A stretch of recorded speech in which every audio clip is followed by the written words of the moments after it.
it's very important to be aware of your mind. One thing, no? Aware of your mind, what your mind is.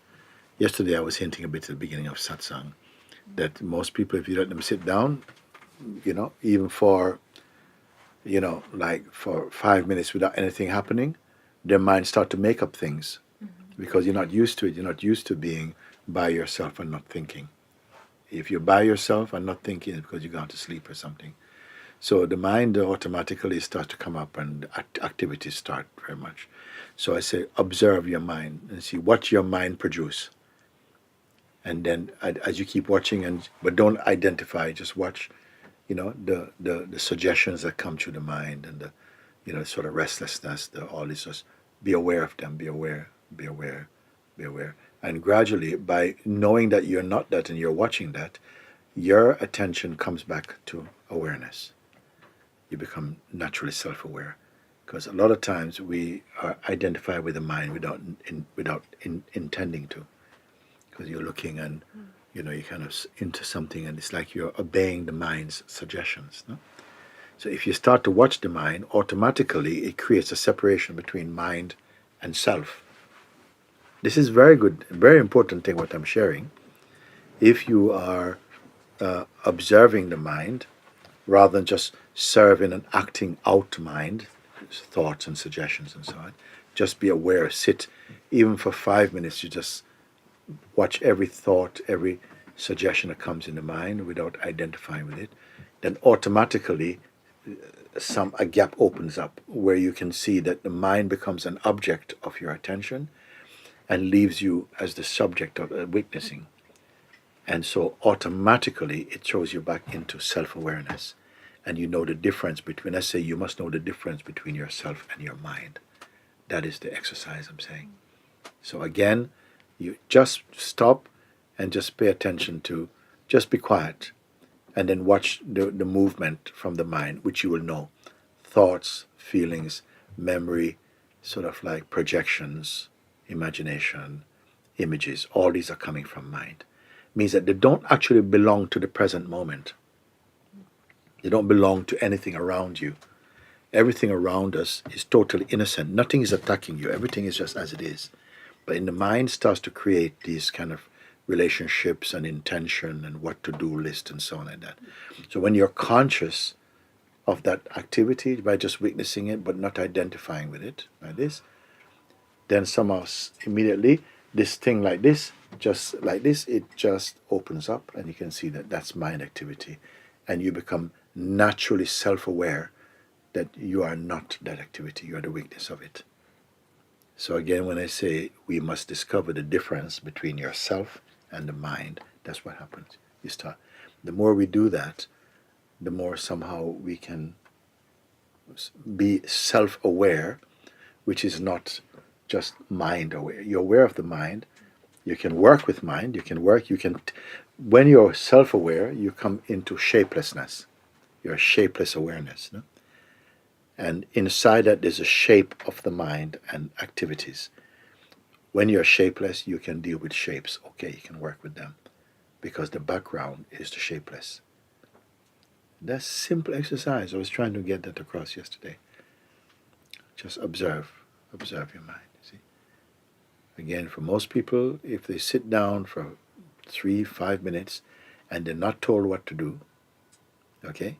If they're told what to do, if you say, we're going to sit for 5 minutes, the mind says, okay, we're going to sit for 5 minutes.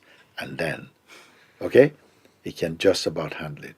But if you let people sit and they don't know, you don't tell them what to do, then they start to play with their mind, or they play, like this, yeah, what, over there, something there. In fact, you're in a state of waiting. You're waiting for something to happen. And we're almost always in some gear. I say, let's put a mental gear. You're up to something. You're on some program. And so we never quite learn to rest or to acknowledge the natural resting place and the peace of the self. Like we're unaware of our natural peace. Your being should not be governed by your mind. But in the state of the functioning consciousness, you should be in the background awareness. So you can watch everything. You don't reject it cynically. You're aware of it. But when you're self-aware, then your actions become cosmic manifestation, meaning that the actions that it was made to perform. And that's why everything becomes easy, because you don't have to plan that. It's just the life is already supporting the activity, which is a cosmic manifest functioning. The other functioning I call mind activity, which a lot of time we're living in mind activity, mind generated activity. It means that the activity which has no real fruit. It's like a fruit tree that bears no fruit, except the fruit of just disharmony and suffering. So that thing, the mind generated activity, which is where the ego lives, that activity we're in the world is very highly engaged with. Procrastinating, fantasizing, wishful thinking, memory, subjective, interpretations and stuff like this. And that makes the house busy. So when it comes time for conscious resting, it's like we don't know what to do. There's so much resistance is in the system. It feels like, you say just to close your eyes and people start to feel restless. I said, don't try and stop the restlessness. Let the restlessness come and begin to observe it with detachment. Don't try and shut it down or find some kind of distraction for it. Let the restlessness come. Feel it in the body. That's the beginning of your healing and the beginning of your self-awareness. Feel the restlessness and say, okay, let that happen. Don't try and stop it. Just be in the place of just the awareness. So, oh yeah, but I can't do it. And say, but even the voice that says I can't do it is also something observable. It's not the awareness. And little bit by little bit you persevere and you start to see a gap opens and you can feel the difference between that is mind and the weakness is still. And you begin to discover the weakness. And you be where the weakness is, and you can see the mind. Then you can more discern the functioning that are right to happen. Like when you move in your life, naturally you're moving, the people you meet without planning, that's part of your cosmic activity. You understand that? Whatever you do, you go down the road, things you can never plan by the mind. These are called that which is ordained by God. That activity you will see when you pay attention to it, because everyone is living that, but not consciously. And what we do when those activities come, because they're not arranged, we tend to feel, yeah, no, I'm not in the time. I ain't got time for this, man. Because you prioritize your mental activities rather than your cosmic functioning. It makes sense, no? Doesn't it, like that? And so we begin to recognize more and more and cooperate with the cosmic functioning. And you find that your day happens in such a way that you could not have planned it any better than that. You find that somehow you say, wow, it's so fulfilling, I met so-and-so today. Yeah, but did you have arrangement? No, we just bumped into each other and we got talking and so much came up like that. Whereas the activity is like, no, I planned to do this, it never worked out, and I feel so frustrated, and it's not working, I don't see. And of course it's not working, because you want life to obey your personal projections. But life is flowing by itself. When I say that even disharmony is part of the total harmony, it means that even your mind projected activity is swallowed up in the cosmic activity, makes use of it, but you will not benefit from it. You will suffer it because you're not conscious of where it is useful. Where it fails for you personally, it succeeds by God's grace. He will use your malfunctioning to support something else that was the intention of the cosmic functioning. Because when I said many years ago, consciousness never wastes any of its activity.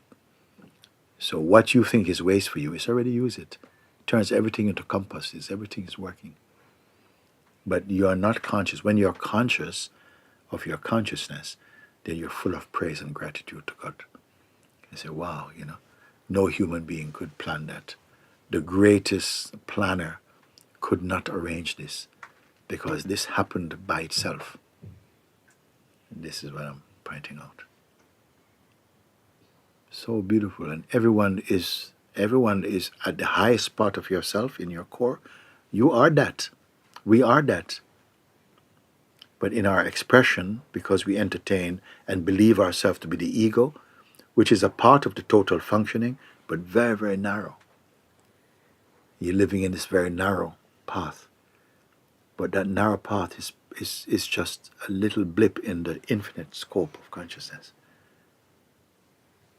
So if people could just understand that and just somehow register that internally, it's already the fruit of that is amazing. When I say this is a fruit that never becomes oversweet, and every day becomes your best day, something fresh. If it's not like that, we're living too much in the mind like that.